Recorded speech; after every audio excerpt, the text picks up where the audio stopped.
보수 정치권을 재정비하고 재구축해 들어가는 하나의 어떤 그 선순환 구조에서의 계기가 되기는 힘들다 이렇게 보시는 거예요. 예, 그래서 완전히 죽어야 되거든요. 완전히 죽어요. 어떻게 예, 어떻게 그래서 어떤 게 죽는? 이전부터 여쭤볼게요. 지금 청문회 진행 중인데 네. 3명 모두 현역 의원들 아닙니까? 네. 조금 전에 뭐 강영구 기자가 뉴스 전해주면서 이제 그 이야기했는데 분위기가 아주 좋다고 청문회장 분위기가 좋다고 예. 하더라고요. 현역 불패 이야기 또 나온다는데 예. 왜 현역 불패 이런 현상이 나타나는 걸까요? 물론 팔이 안으로 굽는 이제 면이 있습니다. 예. 하지만은 또 그렇게만 볼 게 아닌 게 국회의원들은 평소에 이제 자기 관리를 하지 않을 수밖에 없어요. 그 지역구에서 얼마나 많은 사람들이 바라보고 있습니까? 그리고 또 이제 약점을 잡으려고 이제 상대방은 항상 시시탐 노리고 있거든요. 4년마다 한 번씩 선거 치러야 되니까. 예. 그래서 자기 관리를 이제 저절로 하게 되죠. 예. 그래서 공무원도 사실 좀 그런 편이고요. 그래서 아무래도 공무원 그보다는 이제 선출직 네. 이런 분들이 더 관리가 좀 평소에 돼 있는 편이니까 그나마 청문회에서 이제 무난하게 이제 통과되는 거죠. 팔이 안으로 굽으시는 것 같은데. 지금. 그런 면도 없지는 않습니다. 그리고 네. 또 그게 세상이 이치잖아요. 예. 왜냐하면 이제 국회의원들이 나도 해당이 될 수가 있잖아요. 자기가 언젠가는 그러니까 이제 그게 팔이 안으로 굽는 근데 현상이. 저는 아주 단순한 궁금증인데요. 네. 우리가 이제 그 TV나 이런 걸 통해서 이제 국회 여야 간의 이제 뭐 대치 국면 이런 것들을 워낙 많이 봤기 때문에 거의 죽기 살기로 싸우는 듯한 모습이 연출이 되지 않습니까? 예. 근데 그 사실은 이것은 표면적인 모습이고 예. 또 그것만은 아니다. 이렇게도 볼 수 있는 겁니까? 물론이죠. 그러니까 이제 공사 구분이 있죠. 공사 부분? 그러니까 아무래도 한솥밥을 먹게 되거든요. 상임위를 같이 하면은. 예. 그러니까 이제 같이 여행도 출장도 많이 가고 외국 많이 가죠. 예, 국정감사 한다면서 같이 고생도 하고 지방도 다니고 하다 보면은 이제 사적으로는 굉장히 가까워집니다. 예. 그리고 이제 그 겉으로 보이는 모습들은 이제 공적인 모습인데 네. 그때는 이제 또 각자 이제 또 상대방을 공격하고 하지만은 네. 개인적으로는 또 친해질 수밖에 없죠. 막 사태 지르면서 막 뭐 고성 지르고 막 그래서 그게 이상한 건 아닙니다. 그러니까 이제 그게 미운정 고운정 뜬다 그러는 거죠. 그러니까요. 예. 그럼 요번에도 그 의원이면서 장관 지명된 사람들 같은 경우는 무사 통과할까도 이렇게 전망을 하세요? 그렇게 보이는데요. 그리고 또 그분들 자체가 네. 또 워낙 무난한 분들입니다. 큰 하자가 없는 분들이에요. 알겠습니다. 그럼 청문 경과 보고서 채택까지 그냥 쭉 가겠네요. 그러겠죠. 자, 그럼 여기서 재미난 포인트가 하나가 생기는데 네. 어제 김상조 공정거래위원장 이제 임명을 하지 않았습니까? 네. 그럼 자유한국당이 강력히 반발을 했는데 네. 그래서 이제 오늘 청문회 이거 보이콧하는 거 아닌가 했는데 결국은 근데 그 오후에 들어서 이제 참여를 했고 네. 만약에 현역 의원들 청문 경과 보고서 채택에 자유한국당도 동참을 한다면 네. 자유한국당은 사실은 반발해서 그 반발 전선 자체가 아예 무너져 버리는 이런 결과를 빚는 거 아닌가요? 이제 청문회는 가는데 네.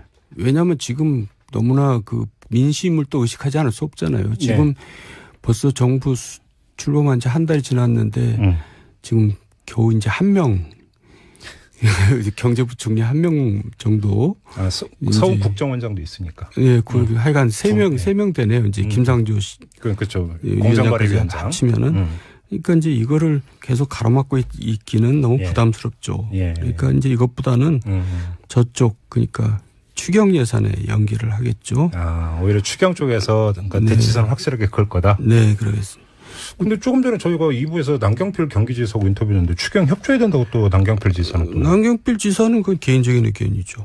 남경필 지사는 자기 소신대로 또. 현장 의견이래요. 현장 의견. 그 도정 현장에서 펴다 보니까 공무원이 정말 부족하다고.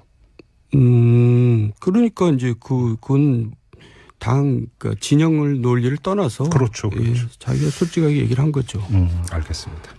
이제 정당 내부로 좀 갔으면 좋겠는데 네. 바른정당, 자유한국당 모두 이제 대표 경선 체제에 들어갔는데요. 바른정당부터 좀 한번 얘기를 해보죠. 5명이 출마했어요. 네. 김영우, 이해운, 하태경, 정운천, 지상욱. 네. 이렇게 5명의 의원이 당 대표에 도전을 했는데 네. 누가 가장 유력할까요? 모르겠는데요.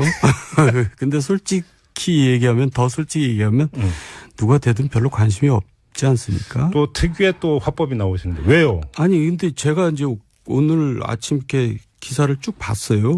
근데 야당에서 전당대회가 열리는데 네. 기사가 하나도 나온 게 없더라고요. 그러니까 심지어는 언론마저도 관심이 없어요. 언론마저도. 네. 이 5번 들으면 되게 섭섭하실 말씀 그렇게 하고. 그리고 또 이제 나온 사람들이 그나마 이제 그 많이 무게감이 있는 사람들이 나왔으면 모르는데 네. 좀 그렇지 않거든요. 그러니까 뭐 그냥 구체적으로 얘기한다면 유승민이 다시 나오든가 뭐 김무성이 나와서 뭐 서로 경쟁을 한다든가 그런 몰라도 예. 이제 뭐 초재선 나오고 뭐 이런 식으로 하니까 관심이 뚝 떨어지고 또 이게 다 4명이 최고위원 되거든요. 한 명만 떨어지는 거죠? 한 명만. 결국 그러니까 뭐 다 되는 거죠. 그러니까 최고 득표자가 당 대표가 되고 네. 그 차점자 이렇게 쭉 해서 4명이 그러니까 3명이 이제 그 최고위원이 되고 네. 이렇게 되는 거잖아요. 네. 그러니까 일단 지금 4명, 5명 중에 4명은 최고위원이 당선된 겁니다. 그러니까 무슨. 그러면 나머지 한 명, 와, 그 나머지 한 명이 들어가면 얼마나 부담스러울까. 별로 부담스러울 것 같지도 않은데요. 왜요? 그 관심들. 자기만 떨어지는 거잖아요, 자기만. 근데 부담스러운 거는 이제 돈이 부담스럽겠죠. 아무래도 뭐 돈입니까? 예, 전국을 다 하다 보면 돈이 들죠. 그렇죠. 네. 원하가는 하여간 돈이야, 돈. 그럼 진짜 그 말씀하셨으니까 유승민 의원이나 김무성 의원은 이번에 당 대표에 그 나오면 안 되는 거였네. 왜 안 나왔을 거예요? 글쎄 명분이 별로 없어 보여요. 그래요? 예. 그러니까 이제 유승민 의원 같은 경우는 뭐 대선 결과가 나온 지 얼마나 됐는데 다시 뭐 하냐 이런 이야기가 나올 수가 있다라는 거고. 본인이 또 이미 얘기를 했어요. 나오지 않겠다고. 그러니까 이제 그 번복하는 것도 이상한 거고. 김무성 의원은 혹시 노룩 패스 때문에 그런 건가요? 김무성 의원은 이제 자기 무게감에는 또 안 맞다고 생각을 하는 것 같아요. 오히려 당대표 자리가 가볍다? 예. 그래서. 그냥 패스할래요, 그러면? 바른정당은 정말 미래가 잘 안 보이네요. 물론. 그렇게 세게 얘기하십니까? 아니요. 왜냐하면 이제 지방선거가 이제 1년도 안 남았는데. 네. 이런 상태로 지방선거를 치르기가 힘들거든요.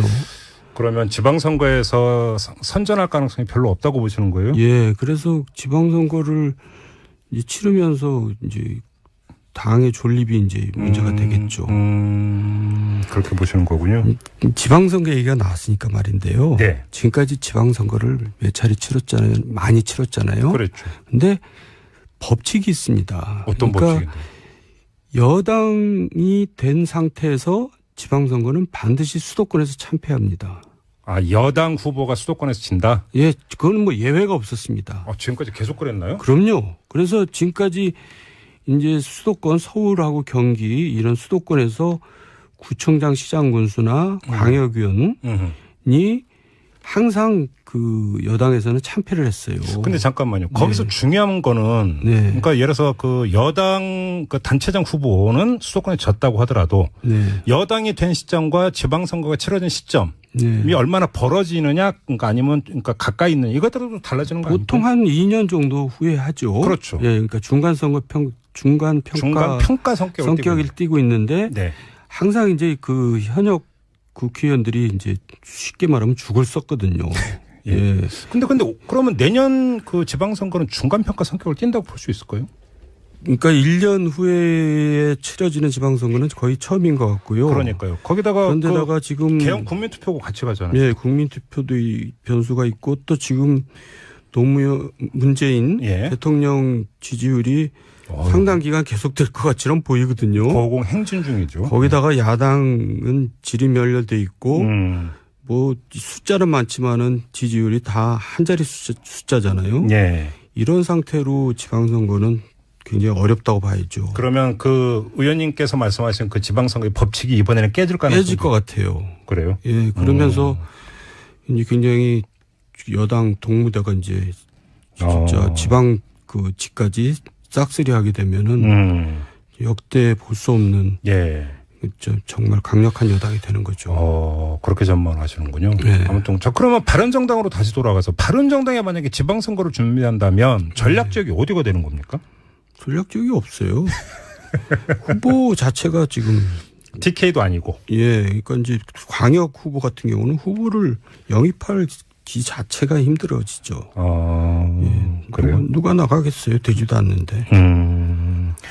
상당히 비관적으로 보시네요. 예, 그게 현실입니다. 방송에서 이런 식으로 말씀하시면 혹시 그 나중에 전화 안 옵니까? 전화 뭐 제가 전화 왔죠. 뭐 저한테 좋은 소리 듣겠어요. 네, 알겠습니다. 자, 그러면 이 바른정당 당대표 경선 하나만 더 여쭤보고 그러니까 자유한국당으로 넘어갔으면 하는데 그 최대 그 주저라고 할 수 있는 유승민 의원하고 김무성 의원은 엄정 중립을 선언을 했는데 네. 이 중립선언은 그대로 믿어도 되는 거죠? 그럴 거예요. 뭐 여기까지 개입을 해서 뭐 시끄럽게 하겠어요. 그래요? 예. 왜냐하면 그 김명호, 이혜훈, 지상욱 이런 분들이 다 유승민 뭐 계보라고 할 수가 있어요. 그러니까 누구를 지지를 하겠어요? 입장 곤란하니까 그냥 가만히 있겠죠. 자기하고 친한 사람이 여러 명 나왔으니까. 네. 그럼 하태경, 정운춘 의원, 김무성 의원하고 친한 거예요? 뭐 거기는 좀 뭐 중간 정도에 있는 사람들인데. 네. 그러니까 뭐 굳이 그러니까 개입을 안 하겠는 게 맞는 거고. 네. 그렇기 때문에 더욱더 흥행에 이제 떨어지는 거죠. 그렇게 보시는 거군요. 네. 자, 자유한국당도 지금 이제 당대표 경선 국면으로 그러니까 접어들었는데 어떻게 전망하세요? 여기는 홍준표 전 지사하고 원유철 의원의 뭐 양강 뭐 그 대결구도 이런 식으로 언론이 이제 그 보도를 하던데. 홍준표 전 지사가 되겠죠. 그러니까 이것도 재미가 없는 겁니다. 흥행이 안 되는 거죠. 이것도? 예. 원유 양강이 아니라 뭐 1강 뭐 결과는 이미 다 나온 거나 진배 없다. 그런 거죠. 예. 홍준표 전 지사가 자기 페이스북에 어떤 글을 썼냐면 원하든 원하지 않든 간에 호랑이 등에서 내릴 수 없는 입장이 돼버렸다. 이게 뭐 이제 그냥 그러면 이걸 운명으로 받아들이고 당 대표 도전하겠다 이런 뜻으로 읽으면 될 것 같은데. 네. 근데 왜 당 대표직으로 호랑이 등에 비유를 했을까요? 뭐 그러니까 지금 자꾸 뭘 그럴듯하게 만들고 싶은 생각이 있는 거죠. 그래요? 이게 국민들 관심은 없는데. 바로 그건데요. 네. 만약 홍준표 지사가 그 전 지사가 당 대표가 됐다고 가정을 하죠. 네. 자유한국당이 어떻게 변할 수 있는 겁니까? 별로 뭐 변할 것 같지도 않아요. 그 홍준표 지사 자체가 네. 이제 그 사실 지난 대선 때 뭐 20 몇 프로 지지를 받았지만은 24%. 예. 예. 사실 홍준표 개인이 받은 게 아니거든요. 네. 뭐 개인 표도 있겠지만은 차마 문재인을 찍지 못하는 그 소위 보수 진영에서 이제 찍어준 거죠. 네. 그러니까 그걸 본인 표라고 생각하면 굉장히 착각이고요. 예. 그러니까 이제 지지율이 굉장히 그렇게 높지 않은 상태에서 당대표를 나가는 겁니다. 그러니까 한국당 자체가 지금 한 자릿수잖아요. 역시 인원만 많지. 그렇죠. 예. 예. 거기서 이제 당대표 나가서 또 완싸야 대학에 이제 되는데 결정적인 하자가 있잖아요. 홍준표 대표가 되더라도. 왜냐하면 지난 대선 과정에서 친박을 받아들였거든요. 예. 그래 놓고는 이제 친박 청산을 해야 될 숙제를 안고 있는 겁니다. 친박 청산을 못하면 한나라당은 결코 다시 살아날 수가 없거든요. 자기 모순에 빠져버린 거죠. 자기 모순에 빠져버린 겁니다. 그러니까 한계를 지닌 대표인데 또 이 양반 말고는 대표감이 또 없다. 이러니 한국당도 미래가 없는 거죠. 그러니까 제가 지금 두 정당의 당 대표 경선을 그 따로 떼어서 여쭤봤던 이유가 보수 정치권의 재구축 내지 재탄생. 예. 이것도 이제 사실은 이제 중요한 한국 정치 전반으로 봐도 이제 중요한 과제인데 그러면 두 당의 당 대표 경선이 보수 정치권을 재정비하고 재구축해 들어가는 하나의 어떤 그 선순환 구조에서 하나의 계기가 되기는 힘들다 이렇게 보시는 거예요. 예, 그래서 완전히 죽어야 되거든요. 완전히 죽어요. 어떻게 어떤 게 죽는 거예요? 지방선거를 통해서 완전히 죽을 거라고 봐요. 그래야지 이제 새로 집을 짓는 거죠. 시간이 걸리더라도 어정쩡하게 뭐 107명 가지고 뭐 20명 가지고 이렇게 가다가 진짜 프랑스 짱 나죠. 결국은 이제 과거에 캐나다에서도 그런 일이 있었어요. 집권 여당이 선거를 치러 보니까 3석을 얻었거든요. 지금 이제 이 한국당이나 바른정당 이런 보수 진영에서 그런 처절한 이제 그 밑바닥에서 다시 출발하는 계기가 저는 지방선거가 될 거라고 봅니다. 그럼 의원님께 말씀을 정리를 하면 지난 대선이 보수 정치권의 바닥이 아니라 예. 내년에 치러질 지방선거가 바닥일 가능성이 높다. 예. 앞으로 더 떨어질 가능성이 있다. 이런 전망이시네요. 예, 저는 그렇게 생각합니다. 그래서 완전히 이제 그 거의 참사 수준이 되면서 새로운 리더십이 그때 비로소 뿅 하고 나타날 수 있는 거다. 그러니까 이제 그 영국 같은 경우 보면은 예. 연전연패 하다 보니까 정말 젊은 지도자를 영입해가지고 네. 이제 기사회생을 하잖아요. 네. 그러니까 이제 우리나라에서도 그런 일이 이제 앞으로 벌어질 것 같아요. 그 새 리더십에 의원님은 포함이 안 됩니까? 저는 벌써 이제 왜요? 왜 말끝을 흐리십니까? 제 나이를 얘기하려고 그러다가 지금 참았습니다. 아, 민증은 못 가시는 거고. 네, 못 가겠습니다. 알겠습니다. 자, 정두환의 직설 오늘은 이렇게 하고 마무리하도록 하겠습니다. 고맙습니다, 의원님. 네, 수고하셨습니다. 네, 지금까지 정두환 전 의원이었고요. 자, 7시 22분 22초 지나고 있는데요. 2분 22초 지나. 하자가 없는 분들이에요. 알겠습니다. 그럼 청문 경과 보고서 채택까지 그냥 쭉 가겠네요. 그러겠죠. 자, 그럼 여기서 재미난 포인트가 하나가 생기는데 네. 어제 김상조 공정거래위원장 이제 임명을 하지 않았습니까? 네. 그럼 자유한국당이 강력히 반발을 했는데 네. 그래서 이제 오늘 청문회 이거 보이콧하는 거 아닌가 했는데 결국은 근데 그 오후에 들어서 이제 참여를 했고 네. 만약에 현역 의원들 청문 경과 보고서 채택에 자유한국당도 동참을 한다면 네. 자유한국당은 사실은 반발해서 그 반발 전선 자체가 아예 무너져 버리는 이런 결과를 빚는 거 아닌가요? 이제 청문회는 가는데 네. 왜냐하면 지금 너무나 그 민심을 또 의식하지 않을 수 없잖아요. 지금 네. 벌써 정부 평소에 이제 자기 관리를 하지 않을 수밖에 없어요.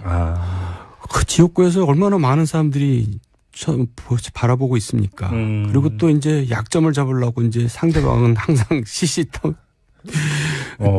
노리고 있거든요. 4년마다 한 번씩 선거 치러야 되니까. 예. 그래서 자기 관리를 이제 저절로 하게 되죠. 예. 그래서 공무원도 사실 좀 그런 편이고요. 그래서 아무래도 공무원 그보다는 이제 선출직 네.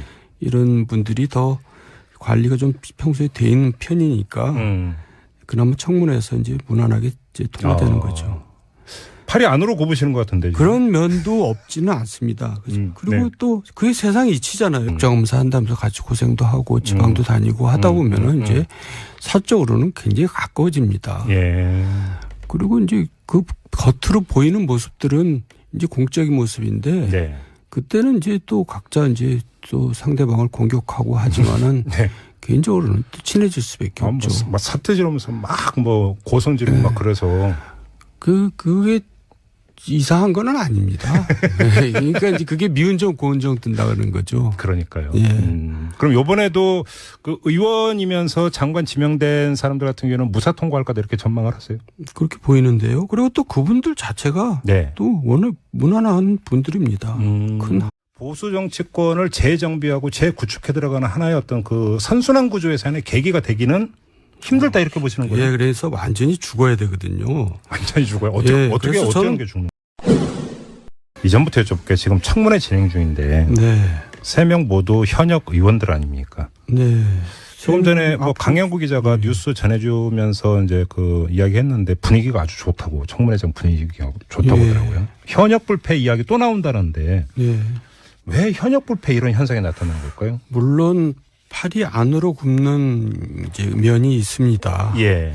하지만은 또 그렇게만 볼 게 아닌 게 국회의원들은 예. 왜냐하면 이제 국회의원들이 나도 해당이 될 수가 있잖아요. 자기가 언젠가는 그러니까 이제 그게 팔이 안으로 굽는 현상인데 저는 아주 단순한 궁금증인데요. 네. 우리가 이제 그 TV나 이런 걸 통해서 이제 국회 여야 간의 이제 대치 국면 이런 것들을 워낙 많이 봤기 때문에 거의 죽기 살기로 싸우는 듯한 모습이 연출이 되지 않습니까? 예. 근데 그 사실은 이것은 표면적인 모습이고 예. 또 그것만은 아니다. 이렇게도 볼 수 있는 겁니까? 물론이죠. 그러니까 이제 공사 구분이 있죠. 그러니까 아무래도 한솥밥을 먹게 되거든요. 상임위를 같이 하면은. 예. 그러니까 이제 같이 여행도 출장도 많이 가고 외국 많이 가죠. 예.